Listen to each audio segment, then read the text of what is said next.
এইটো মইতো কংগ্ৰেছৰ এজন সৈনিক, মইতো ভাল কমেই।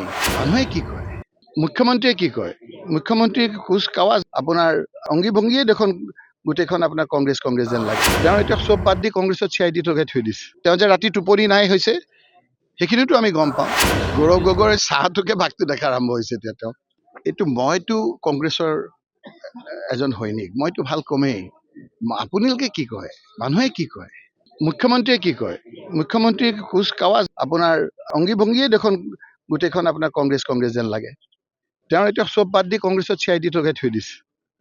পানী কেনেকে কম হ'ব সেইটোত CID নাই তেওঁ। পানী এইটো কৰিলে বন্ধ হ'ব সেইটোত CID নাইকিয়া তেওঁ।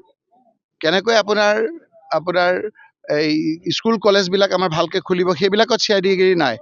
কংগ্ৰেছত আমি 5টা মানুহে কি কথা পাতিছিলো তেওঁ গম পোৱা নাই। সেই তেওঁৰ CIDটোকে আমি কৈ দিওঁ যে যোৱা তুমি গৈ পেলাই কৈ দিয়াগৈ। তেওঁৰ কথাবিলাক যে আমি গম পাওঁ, তেওঁ যে ভয়ত যে কম্পমান, তেওঁ যে ৰাতি টোপনি নাই হৈছে সেইখিনিতো আমি গম পাওঁ। যে 26ত তেওঁ এতিয়া উৎসৱ খাই গৌৰৱ গৌৰৱ কৰি থাকে। সেইদিনা বোলে ৰাতি বোলে শুনিছো উৎসৱ খাই পেলাই কৈছে গৌৰৱ গৌৰৱ গৌৰৱ। কিয় উৎসৱ খাইছে? গৌৰৱ গগৈৰ চাহটোকে ভাগটো দেখা আৰম্ভ হৈছে এতিয়া তেওঁ।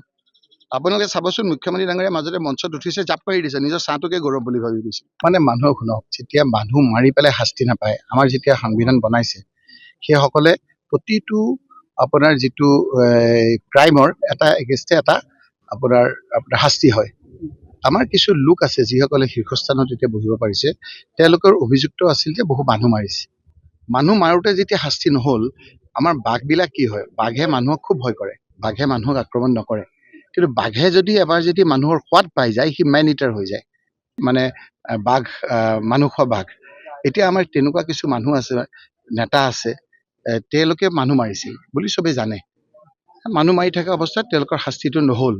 সেইকাৰণে এতিয়া মানে এইবিলাক সৰু সুৰা মানুহৰ ঘৰ ভাঙা, গুলিয়াই পেলাই এনকাউণ্টাৰ কৰা, সেই কথাবিলাকত তেওঁলোকে বেছি আপোনাৰ ভয় নকৰে। কাৰণ যেতিয়া এবাৰ বাচি গৈছে সদায় বাচি যাব পাৰে।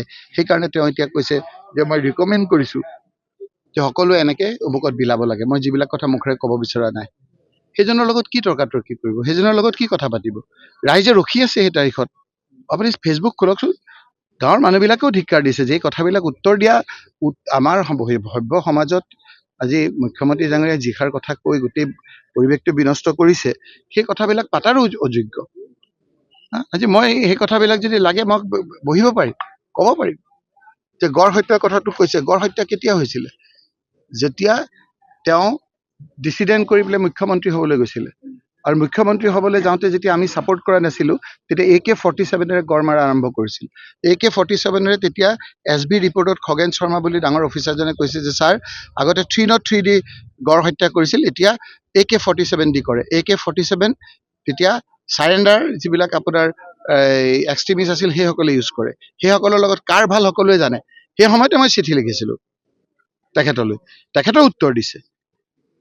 মই কৈছিলোঁ যে আপুনি অকণমান এই ক্ষেত্ৰত সহায় কৰক, আপুনি একমাত্ৰ ভাল। মই তেতিয়াই কৈছিলোঁ যে একমাত্ৰ তেওঁৱেই যিজনে এই গড় হত্যা ৰোধ কৰিব পাৰিব। আজিতো প্ৰমাণেই হ'ল, তেওঁ ৰোধ কৰি দেখুৱালে। এইবিলাক এতিয়া কোনজন আপোনাৰ কথা এতিয়া কোনজনৰ কথা কৈ আছে আপোনালোকে? ৰাকেশ পালৰ কথা। আগৰবিলাক নাপাতে। দাস বোলা এজন আছিল, আজি এটা মুকলি কৰি দিলোঁ। তেওঁৰ দিনত কোনে কোনে পাইছিল সেইবিলাকো মুকলি হওক। APSCৰ চেয়াৰমেন আৰু আছিলে দাস বোলা এজন।